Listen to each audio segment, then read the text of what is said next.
নমস্কার, আমি শুভজিৎ রায় Durgapur city centre থেকে বলছি। রাজ্যের বেসরকারি স্বাস্থ্য ব্যবস্থার একটা করুণ দশা বা চিত্র আজ আপনাদের সামনে তুলে ধরছি। আমি আমার মা শ্রীমতী অঞ্জলি রায়কে গত 29শে মে হেলথ ওয়ার্ল্ড হসপিটাল দুর্গাপুরে ভর্তি করাই under the supervision of doctor Upen Kumar Shah, neurologist. প্রথম থেকেই মার ট্রিটমেন্টটা প্রপার হইতে শুরু হয়নি। ওখানে ইনফেকশন একটা বাতাবরণ থাকা সত্ত্বেও হাসপাতাল কর্তৃপক্ষ কোনো পরোয়া করেনি। তাদের মনোভাব ছিল সম্পূর্ণ দায়সারা গোছের। যাক গিয়ে প্রপার ট্রিটমেন্ট না হওয়া সত্ত্বেও মার শরীর প্রথম থেকেই ডিটোরিয়েট করতে থাকে এবং হাসপাতাল কর্তৃপক্ষ বারংবার মাকে নিয়ে যাওয়ার জন্য চাপ দিতে থাকে। কিন্তু আমি প্রথমে চাতকের কাছে কোনো মতেই নথি স্বীকার করিনি।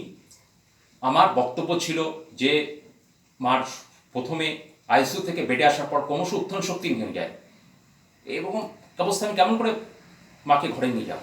কিন্তু শেষ পর্যন্ত গত 15ই জুন হাসপাতাল কর্তৃপক্ষ ডাক্তারের কাছে আমি নথি স্বীকার করতে বাধ্য হই এবং আমার মাকে আমি ঘরে নিয়ে আসি।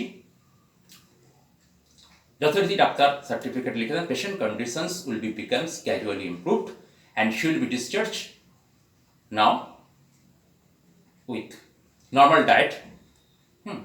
এই অবস্থায় লোকাল হসপিটালে ফিজিওথেরাপিস্ট এসে ফিজিওথেরাপি করাচ্ছিলেন, কিন্তু সমস্ত আশাকে বিফল করে হতোদ্যম করে আমার মা গত 20শে জুন এক্সপায়ার করে যায় এবং লাস্ট মুহূর্ত পর্যন্ত হেলথ কার্ড কর্তৃপক্ষ আমার সঙ্গে অ্যাম্বুলেন্স নিয়ে সার্ভিস নিয়ে প্রতারণা করে।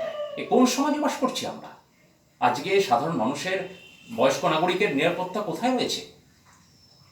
রাজ্যের স্বাস্থ্য ব্যবস্থার মান কোথায় যাচ্ছে বলতে পারেন? আমি অভিযোগ জানিয়েছি স্থানীয় মহকুমা শাসক, আসানসোল দুর্গাপুর পুলিশ কমিশনারের নিকট এবং এখানকার স্থানীয় এমএলএ মারফত মাননীয় মুখ্যমন্ত্রীর কাছেও অভিযোগ পূরণ করা হয়েছে, জানানো হয়েছে মানবাধিকার কমিশন এবং অবশেষে বিচারের ভাষা গড়ে করে একজন অসহায় বেকার সন্তানের, অসহায় মাতৃহারা সন্তানের এরকম করুণ দশাকে তারপরে অবশেষে হয়তো খানিকটা আশার আলো দেখা গেছে। এখানকার Paschim Bardhaman CMH, chief medical officer of health, Durgapur assistant chief medical officer of হেলথকে একটা হেলথ ওয়ার্ডের বিরুদ্ধে একটা তদন্তের জন্য against medical negligency of treatment of Anjali Roy my mother একটা পূর্ণাঙ্গ তদন্তের নির্দেশ দিয়েছে। এখন দেখা যাক আমার মতো বেকার অসহায় সন্তানদের আর্থিক কোথায় পৌঁছায়। এ কোন সমাজে বাস করছি আমরা?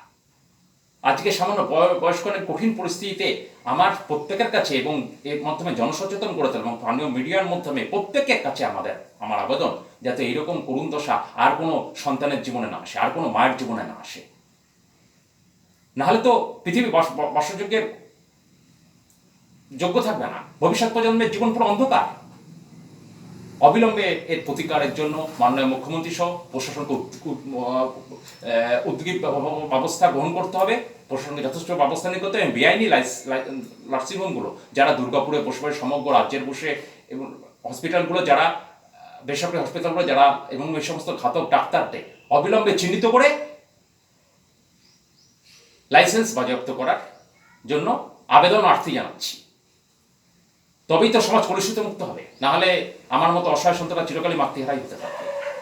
বয়স্ক লোকদের সেফটির কোনো জ্ঞান থাকবে না। এখন সেই মহেন্দ্রক্ষণের অপেক্ষা। নমস্কার।